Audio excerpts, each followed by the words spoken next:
Prvo najlepša vam hvala, da ste dovolili z vami malo pogovarjati o vas, o vašem poklicu, pa o tem, kaj novega se dogaja v medicinskem področju.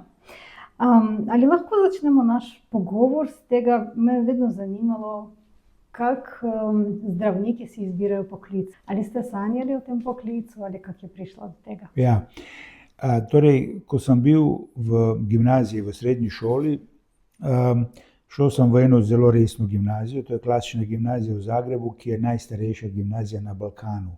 Ona je zdaj stara 420 let. Ja, in je v bistvu to gimnazija, ki je skozi stoletja izšolala intelektualno smetano na Hrvaškem. In ta gimnazija je v bistvu bila nekako bolj kot ne, vse so ljudje šli tudi na tehnične fakultete, na matematične fakultete in tako naprej, ampak velika večina je šla na pravne fakultete, filozofske fakultete in na medicinsko fakulteto. Moj oče je bil zdravnik in sem nekako nekje v srednji šoli, tam nekje po 2. razredu srednje šole začutil tu željo, da bi tudi jaz študiral medicino. Zanimalo me je to, da bi pomagal ljudem in vedno sem čutil tu empatijo. Moji prijatelji so me klicali dušebrižnik, ne, ker sem vedno skrbel, da bi se vsi dobro počutili, bil sem predsednik razreda in tako naprej. In moram reči, da za mene ni bilo alternative, ne, samo medicina. Jaz sem šel na sprejemni izpit iz medicine in na sprejemni izpit iz prava. In potem ko sem naredil oba sprejemna izpita, sem se odločil seveda za medicino. Če ne bi se vpisal na medicinsko fakulteto, bi pa verjetno šel na pravo. In to je bila nekako moja želja. In tu sem pravzaprav v tem procesu dozorevanja, vi veste, da moški malo pozneje dozorevamo kot ženske, in v tem procesu dozorevanja sem jaz vedel, da bom svoj forte pokazal ravno na fakulteti. In tudi to se je zgodilo. Imel sem odlične osnove iz gimnazije, široko naobrazbo in potem, ko sem prišel na fakulteto, sem, moram reči, z lahkoto tu fakulteto opravil v najkrajšem možnem času. Pri 24 sem že končal medicino. In evo, ni mi bilo žal, čeprav je danes, če gledam za nazaj, je to ena zadeva, ki je povezana z ogromno dela, enega dela. Sam študij je zelo naporen, jaz bi rekel, sigurno najbolj naporen študij, ker so številne obveznosti, vaje, seminare. Če vam rečem, da sem jaz recimo cel dan bil na fakulteti, ne, in v Zagrebu so vse fakultete povezane s kliničnimi bolnišnicami, ki je vsaka na svom hribu. To sem vse šel peš, neki s tramvajem, neki peš, in ko sem prišel domov ob 6, sem nekaj pojedel in sem se potem usedel za knjigo in do polnoči učil. To je bilo tako skozi. In tako da že sam študij je naporen. Potem, ko končaš študij, so seveda ostale obveznosti od staža, potem dela v splošni medicini in potem izbire specializacije in seveda odhod na specializacijo, ne. Tako da moja seveda želja se je uresničila. Lahko danes rečem, da sem se dobro odločil, kajti za dobrega zdravnika moraš imeti možnost empatije, moraš imeti možnost, da prisluhneš vsakemu človeku, ne glede na njegov status, na njegovo imovинsko stanje, premoženjsko stanje in na kakršnokoli drugo situacijo. Se pravi, vsaki človek, ki ti pride po pomoč, mu moraš tu pomoč dati. Tako da tu sem se ogromno in seveda občutek moraš imeti za stvari in na nek način pogum. Jaz sem kot mladi zdravnik prišel v Šmarje pri Jelšah, to je bil moj pravzaprav prvi resni posel. In takrat sem z veliko vnemo, ogromno sem počel, delal sem vse, dežurali smo ogromno. In moram reči, da sem se marsikaj upal in da mi je marsikaj ratalo. Danes, če gledam za nazaj, bil sem seveda pri marsikateri stvari prehrabar. Ampak očitno me je gore Bog me je varoval in mi je dal na nek način eno moč, da sem vse to skupaj speljal. Torej, bil sem vedno zdravnik, ki sem znal prevzeti odgovornost nase. To danes pogrešam pri mlajših kolegih, ki mogoče na nek način so bolj kot ne osredotočeni na vso to tehnologijo, ki je dana, ne, in se na to bolj nanašajo, kot na nek svoj občutek in to, da se delajo neki posegi oziroma preiskave, ki so pomembne, a ne da se delajo preiskave samo zato, da se naredijo, pa potem bomo videli, kaj bomo dobili, ne. Tako da marsikaj se je spremenilo v tem času v naši stroki in po drugi strani ti mladi, ki so danes prišli, imajo pa neke druge lastnosti, ki jih mi nismo imeli. So bolj pogumni, se ne pustijo, da bi jih nekdo manipuliral in to je, mislim, zelo dobro. Tako da vsaka generacija nosi neko svojo zgodbo. Sem opazila zelo veliko različnih priznanj pa slik, ste res veliko vložili v razvoj svoje kariere. Mogoče spomnite kakšen dogodek, taki zelo pomemben za vas? Ja, ko sem končal specializacijo, jaz sem ustanovil ginekološko službo v območju upravne enote Šmarje pri Jelšah. Zaoral sem ledino, to je bila želja mojega prvega učitelja, ki je bil direktor takrat, ko sem jaz prišel v Šmarje, to je magister Jožko Majhen, človek, veliko ime slovenske družinske medicine in en človek, s katerim sem si bil zelo blizu, po temperamentu, po želji potem, da se piše, da se predava in tako naprej. Tu smo si nekako bili na isti valovni dolžini in jaz sem vedno v sebi, ne glede na to, da sem se odločil, da bom tukaj v enem majhnem kraju, sem vedno imel ambicijo, da poskušam narediti nek premik naprej in da samoga sebe na nek način poskušam stimulirati, da ne zaspim. Da ne bi zaspal, sem moral samog sebe kontrolirati. Torej, če sem pregledoval pacientke, če sem spremljal neka stanja, jaz sem prišel v situaciji leta 1993, ko je Kozjansko, ta del, bil najslabši v Sloveniji, kar se tiče raka na ženskih rodilih in perinatalne obolevnosti in umrljivosti.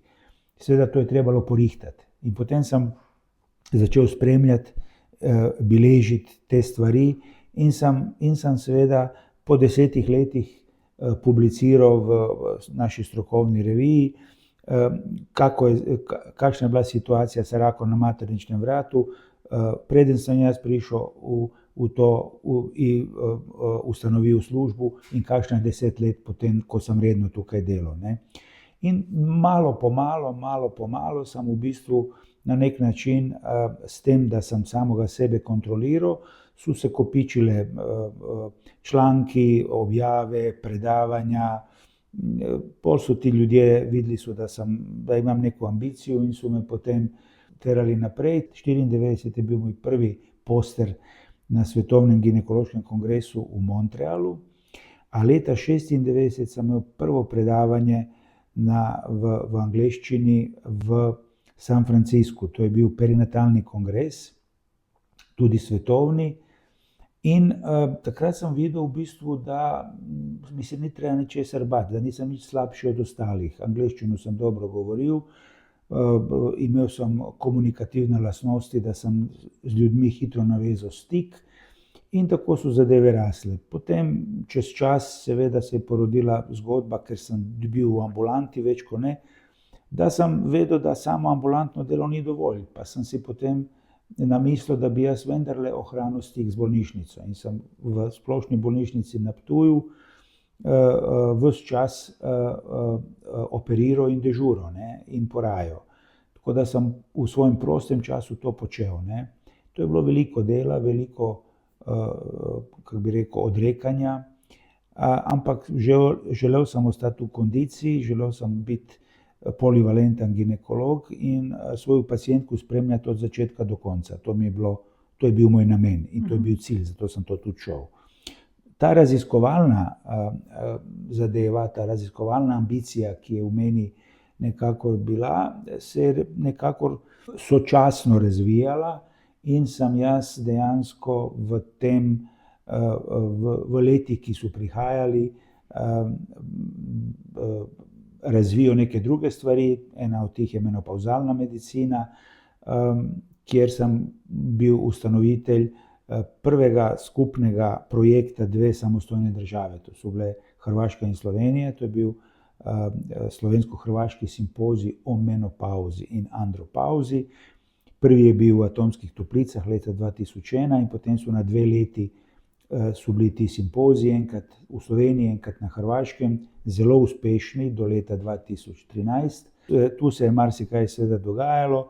Sem jaz potem leta 2006 sem doktoriral, 2011 sem habilitiral na Medicinski fakulteti v Mariboru, postal docent in tako sem v bistvu ves čas veliko stvari počel. Ni bila samo ambulanta, bilo je veliko akademskega dela, pedagoškega dela z študenti. Študije sem delal, publiciral, hodil po kongresih in tako naprej. Tako da je bilo to eno pestro dogajanje, a osnovni motiv moj je bil,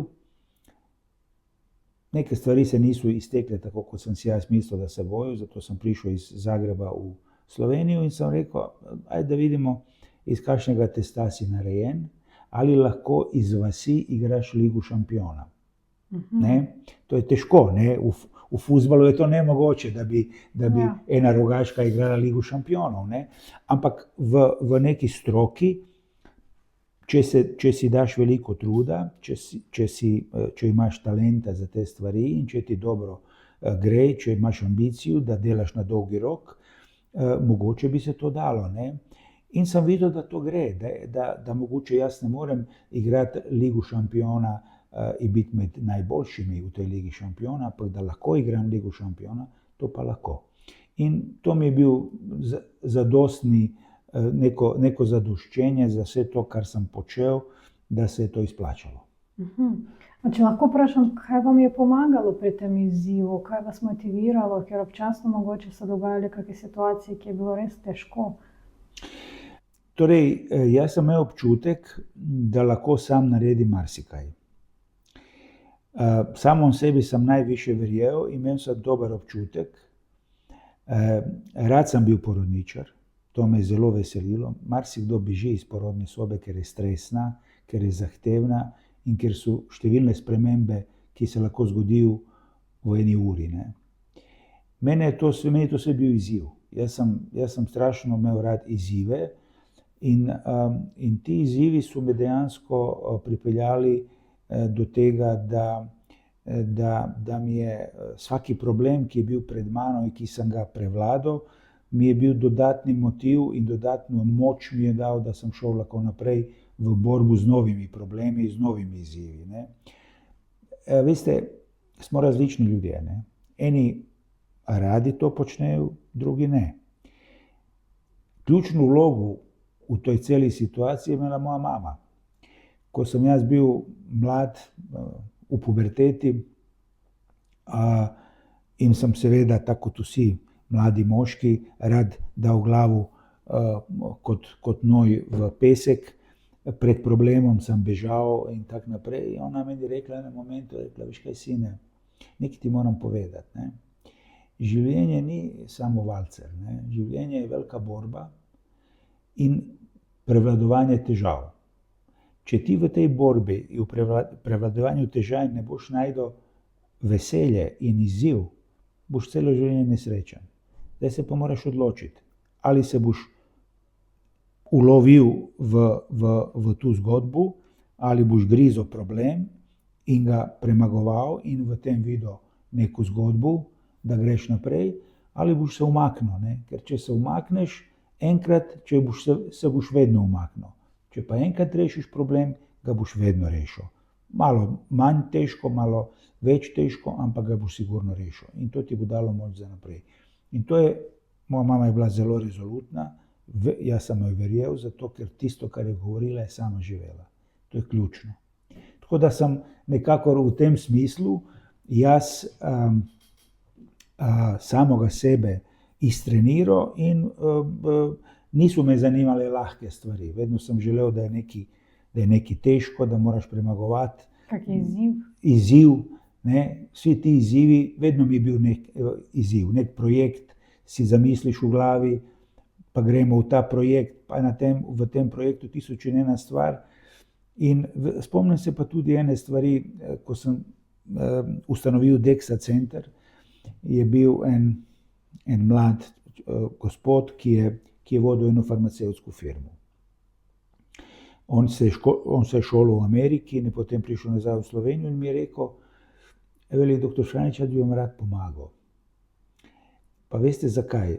Zato, ker ste eden redkih, za katerega vem, da bo projekt izpeljal od začetka do konca. In veste, taki posamezniki, ki te začute, ki prepoznajo v tebi neko, ajmo reči, konstanto in sposobnost, da ne samo da rečeš, ja, to bi bilo krasno za narediti, a kdo bo to naredil, nekdo peti, četrti, ne. Ti si zastavil program in ti ga moraš izpeljati od začetka do konca. To mi je bil tudi tak izziv in ena lepa stvar, ki na nek način človeku da moč dodatno. Ne. Se veste, marsikdo ni bil vesel uspeha tujega, ne. Ampak so ljudje taki, ki to prepoznajo in znajo honorirati. Ne. Ni jih bilo veliko, so pa bili. Ne. In to ti na nek način vendarle da snago in moč, da se pa vendarle splača. Eni so pa rekli, ja, pa kaj se ti kar naprej nekaj goniš, pa nekaj počneš, ne, mislim, kaj ti je to treba, glej, se imaš tukaj, si kralj na Betajnovi, ne. Ja, ne. Ampak seveda meni to ni bilo dovolj, jaz sem hotel izziv, hotel sem se vedno primerjati z najboljšimi in to me je gnalo naprej. Drugače, bom si zapomnila ta izraz vaše mame. Ja. To je tako pomembno, da moraš najti neko veselje. To je ključni stavek, ki sem si ga jaz zapomnil in večkrat se spomnim na ta stavek. Vi res zdaj napredujete in vedno ste napredovali Ja. v medicini. In zdaj, če sem prav razumela, tudi nekaj novega ste pripeljali v Slovenijo, neke nove operacije ali kako to sploh se zveni vse skupaj? Seveda človek mora iti naprej in vedno sem želel pacientom pomagati po najboljši moči. Zdaj, oficialna medicina marsikaj ponuja, ne ponuja pa vsega. In seveda zato je bilo pomembno v bistvu se lotiti določenih stvari, kjer so zadnje čase prišle na plan. To je recimo seveda uporaba laserja v ginekologiji, uporaba radiofrekvence v ginekologiji in uporaba zdravljenja z lastno plazmo v ginekologiji. To so neke stvari, ki sem jih začel delati, ajmo reči, mogoče ne prvi, ampak sigurno med prvimi. In seveda sem videl, da je to ena zadeva, ki lahko ženskam ogromno pomaga in jim omogoči, da izboljšajo svojo kakovost življenja. To seveda je pri tej celi zadevi je treba biti seveda pozoren, da kadar nimamo več alatov, s katerim bi pomagali pacientki, poskušamo pomagati na ta način. In to se je pokazalo kot zelo dobra zadeva. Seveda zadnje čase se v svetu najhitreje rastoča veja estetske medicine, estetska ginekološka kirurgija, kjer so ženske pokazale interes, da bi določene stvari uredile in spremenile tako, kot če jih motijo. In se v bistvu se je trebalo tudi izobraževati v tem področju, pa ne samo zato, da bi nekdo imel lepše zunanje spolovilo, pri pacientki, ampak da bi se tudi funkcionalnost vsega tega spremenilo in izboljšalo. Mi recimo imamo pacientke, ki so imele težke vaginalne porode, ne, z hudimi brazgotinami. In te brazgotine jih mote jih pri normalnem življenju, mote jih pri spolnosti, občasno imajo bolečine in seveda takim pacientkam je treba pomagati. Pomagamo jih lahko na vse te načine, kar sem vam zdaj rekel, in z lasersko terapijo, in z radiofrekvenco, in z zdravljenjem lastne plazme, in seveda tudi z posameznimi operativnimi tehnikami, ki poprave tiste spremembe, ki so nastale tekom življenja.